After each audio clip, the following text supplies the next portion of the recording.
श्री कृष्णा, राधे राधे। आप सभी को आषाढ़ गुप्त नवरात्र की बहुत बहुत शुभकामनाएं। आषाढ़ गुप्त नवरात्र इस वर्ष 15 जुलाई से शुरू हो रहे हैं और 23 जुलाई तक रहेंगे।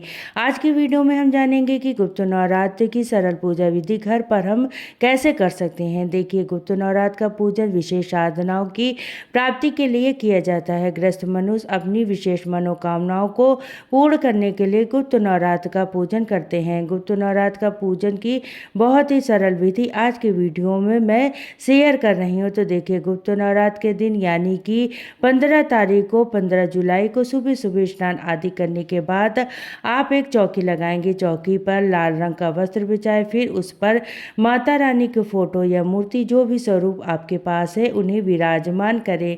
साथ में गणपति जी को भी विराजमान करें। नवरात्र पूजन में कलश का बहुत ही अधिक महत्व होता है। तो आप चाहें तो आप इसमें पंच पल्लव यानी कि 5 आम के पत्ते सजाकर पूर्ण कलश की स्थापना भी कर सकते हैं, या आप सरल विधि से करना चाहते हैं तो आप एक जल का लोटा ले लें हम, और इस लोटे में यानी कि कलश को हम चौकी पर रख देंगे। अब इसके ऊपर एक पूर्ण पात्र यानी किसी भी ढक्कन में चावल भरकर हम इसके ऊपर रख देंगे और अब इसके ऊपर एक सिक्का रख देंगे। तो इस तरीके से हम सूक्ष्म विधि से कलश की स्थापना कर देंगे। इस कलश को आप पूरे 9 दिन तक यहीं पर स्थापित रहने देना है, हिलाना भी नहीं है। अब पूजा शुरू करेंगे। तो पूजा में सबसे पहले जल के छींटे लगाकर भाव रूप में सभी को स्नान करा देंगे। उसके बाद हम धूप दीप जलाएंगे। आप चाहें तो आप देसी घी का दीपक यहाँ पर जला सकते हैं, या फिर आप तिल के तेल का भी दीपक यहाँ पर जला सकते हैं। दीपक जलाने के बाद में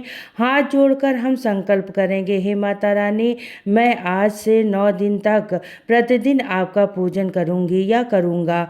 आप मेरी पूजा को स्वीकार करें। अगर व्रत कर रहे हैं तो व्रत का भी आप यहाँ पर संकल्प करें, और अगर कोई कमी रह जाए तो उससे हमें क्षमा करिएगा। इस तरीके से हम व्रत का संकल्प करेंगे। पूजा शुरू करते हैं। तो सबसे पहले हम गणपति जी का पूजन करते हैं। गणपति जी को जल के छींटे लगा के हमने स्नान करा दिया है। वस्त्र रूपी कलावा समर्पित करेंगे, तिलक समर्पित करेंगे।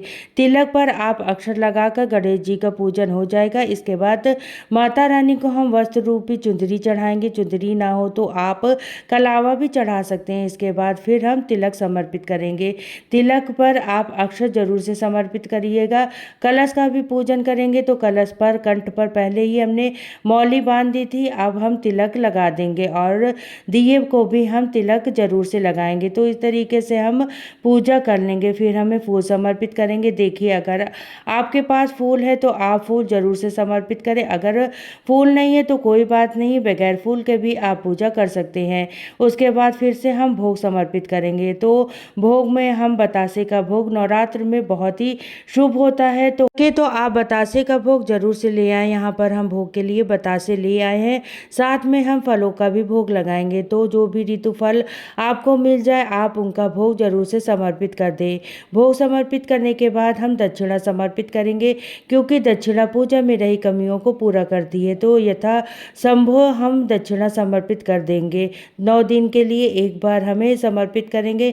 किसी भी दिन आप समर्पित कर सकते हैं दक्षिणा। फिर हम जल समर्पित करेंगे, और इसके बाद आप कोई भी पाठ यहाँ करना चाहते हैं, कथा सुनना चाहते हैं तो यहाँ पर सुन सकते हैं। उसके बाद हम अग्नि में भोग समर्पित करेंगे। तो आप गाय का उबला बना ले और गैस पर आप अच्छे से गरम कर ले, या तो फिर आप अग्नि में भोग जरूर से समर्पित कर सकते हैं, या फिर आप कपूर जलाकर कपूर की अग्नि में भी भोग समर्पित कर सकते हैं।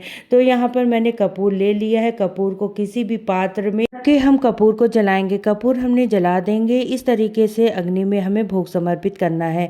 तो देखिए, नवरात्र में बतासे का भोग का बहुत ही अधिक महत्व होता है। तो अग्नि में हम बतासे का भोग समर्पित करेंगे। इसके साथ में हम लौंग का जोड़ा समर्पित करेंगे। जब भी आप लौंग का जोड़ा चढ़ाएं तो पूर्ण लौंग होनी चाहिए, फूल वाली लौंग होनी चाहिए, टूटी हुई नहीं होनी चाहिए। घी में थोड़ा सा डिप करेंगे। हम लौंग का जोड़ा चढ़ाएंगे। कम से कम 2 लौंग के जोड़े हमें जरूर ज़रूर चढ़ाने हैं, यानी 2 एक बार में और 2 एक बार में। इस तरीके से हम लौंग का जोड़ा समर्पित कर देंगे और फिर हाथ जोड़ लेंगे।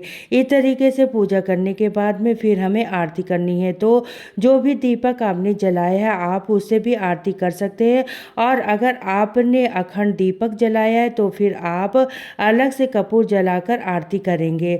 बहुत ही प्रेम पूर्वक हम गणेश जी की आरती करेंगे, फिर माता रानी की आरती करेंगे। आरती करने के बाद में हाथ जोड़कर पूजा में रही कमियों के लिए क्षमा याचना करेंगे और अपनी मनोकामनाओं को पूर्ण करने के लिए भगवती से प्रार्थना करेंगे। आरती करने के बाद में सीधे हाथ में थोड़ा सा जल लेंगे और जो हमने भोग लगाया था, जो हमने अग्नि प्रज्वलित की थी, उसके ऊपर से 2 बारी से इस तरीके से वार कर हाथ जोड़ लेंगे। इस तरीके से हमारी पूजा पूर्ण हो जाएगी। सुबह सुबह ये पूजा करने के बाद जल का जो हमने लोटा लिया था ये हम सूर्य देवता को अर्घ दे देंगे, और जो हमने यहाँ पर भोग लगाया था, प्रसाद चढ़ाया था, ये सब घर के सभी सदस्यों को प्रसाद रूप में बांट देंगे। बाकी जो है कलश है और जो दक्षिणा है, जो सुहाग का सामान है, वो पूरे 9 दिन तक यहीं रखा रहेगा। 9 दिन के बाद ही हमें इनको हटाना है। शाम के समय भी हमें यहीं पर दीपक जरूर से जलाना है, भोग लगाना है और माँ भगवती की आरती करना है। बाकी मैंने आपको बता दिया, जो भी कलश है उसे बिल्कुल भी नहीं छेड़ना है। पूरे 9 दिन तक कलश यहीं पर रखा रहेगा। लोग गुप्त नवरात्र का पूजन कर रहे हैं, वो पूरे 9 दिन तक 15 जुलाई से लेकर 23 जुलाई तक प्रतिदिन सुबह इसी तरीके से पूजन करेंगे और शाम के समय इसे चौकी पर दीपक जलाएंगे, आरती करेंगे। तो इस तरीके से पूरे 9 दिन तक पूजा की जाएगी। ये गुप्त नवरात्र की बहुत ही सरल विधि आपको कैसी लगी? विधि अच्छी लगी हो तो कमेंट करके ज़रूर बताना, और अगर वीडियो पसंद आई हो तो आप वीडियो को लाइक करिएगा। वीडियो आपके लिए थोड़ी भी यूजफुल हो तो प्लीज़ वीडियो को सब्सक्राइब भी करिएगा। और हम महिला घर में तीज त्यौहार कैसे करती है ये देखने के लिए मेरे चैनल को आप सब्सक्राइब कर लीजिएगा। फिर मिलती हूँ नेक्स्ट वीडियो में। तो सभी को राधे राधे, जय माता।